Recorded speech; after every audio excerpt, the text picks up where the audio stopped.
मान लीजिए आप भगवान की पुस्तक पढ़ रहे हैं और अचानक किसी ने कह दिया कि भाई तुम्हारे अमुक पड़ोसी या दोस्त ने ऐसा किया, और आपका मन उस पुस्तक को छोड़ के उसकी बातों को सुनने में लग गया। इसका मतलब कि आपको उसके दोषों को देखने में ज्यादा अच्छा लग रहा है, सुनने में ज्यादा मजा आ रहा है, ना कि भगवान की पुस्तक को पढ़ने में।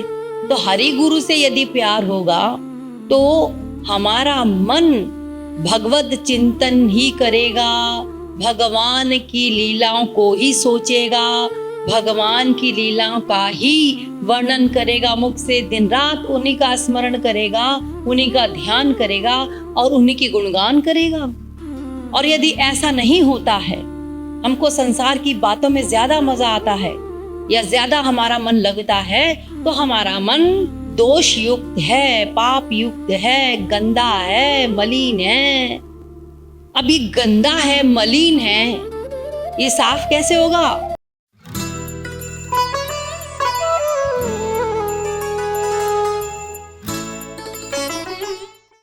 सबको राधे राधे।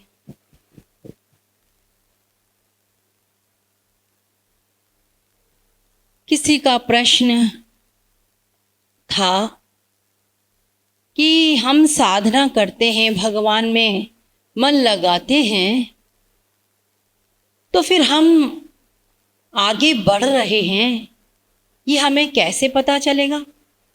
हम ये कैसे जाने कि हम आगे बढ़ भी रहे हैं या नहीं बढ़ रहे, या जहाँ थे वहीं थे या और पीछे चले गए?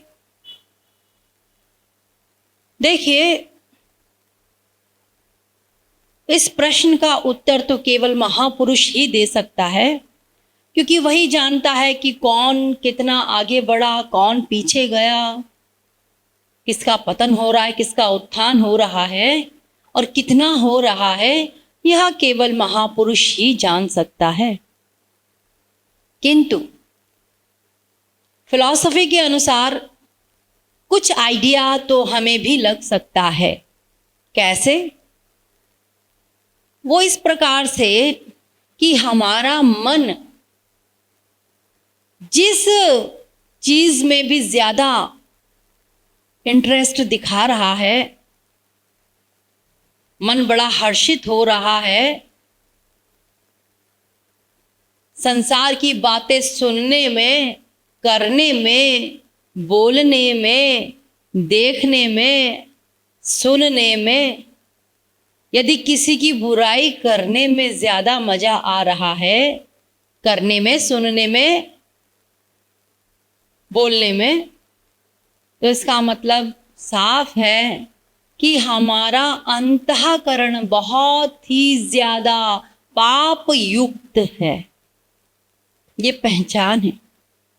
अगर संसार वालों की बुराई करने में, निंदा करने में, दूसरों की कमी देखने में, दोष देखने में यदि हमें ज्यादा अच्छा लगता है, हमारा मन को भाता है, तो इसका मतलब साफ है कि हमें दूसरों के दोषों को देखने में जो मजा आ रहा है, इसका मतलब है हमारा मन बहुत गंदा है, हमारा बर्तन बहुत गंदा है, अंतःकरण बहुत गंदा है, उसको गंदगी भा रही है।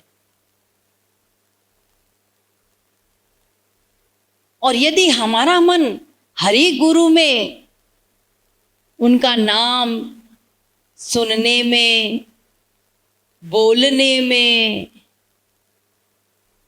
ज्यादा मजा आ रहा है, देखने में, पढ़ने में, भगवान की पुस्तकें, गुरु की पुस्तकें, यदि उसमें हमें ज्यादा अच्छा लग रहा है, मन लग रहा है, मन को भा रहा है, कंपेयर करके देख लीजिएगा।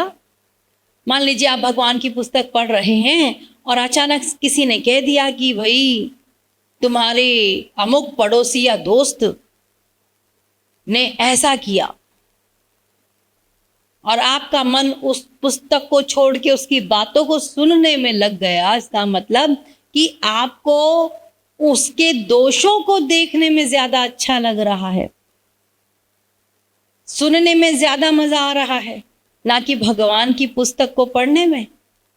तो हरि गुरु से यदि प्यार होगा तो हमारा मन भगवत चिंतन ही करेगा, भगवान की लीलाओं को ही सोचेगा, भगवान की लीलाओं का ही वर्णन करेगा, मुख से दिन रात उन्हीं का स्मरण करेगा, उन्हीं का ध्यान करेगा और उन्हीं की गुणगान करेगा।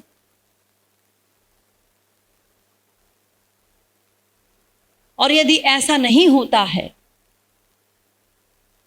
हमको संसार की बातों में ज्यादा मजा आता है या ज्यादा हमारा मन लगता है, तो हमारा मन दोष युक्त है, पाप युक्त है, गंदा है, मलिन है। अभी गंदा है, मलिन है, ये साफ कैसे होगा?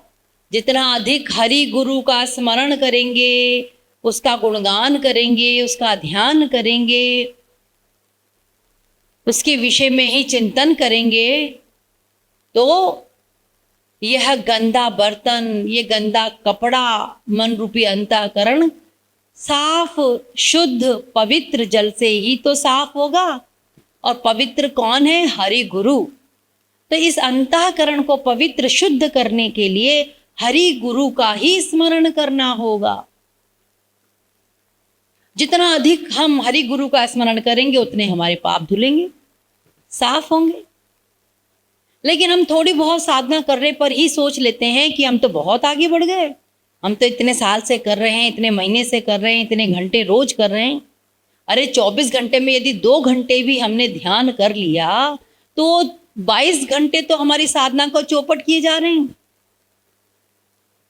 जबकि हमें नित्य निरंतर ध्यान करना होगा। सुमिरन कर ले मना, छिन छिन राधा रमना।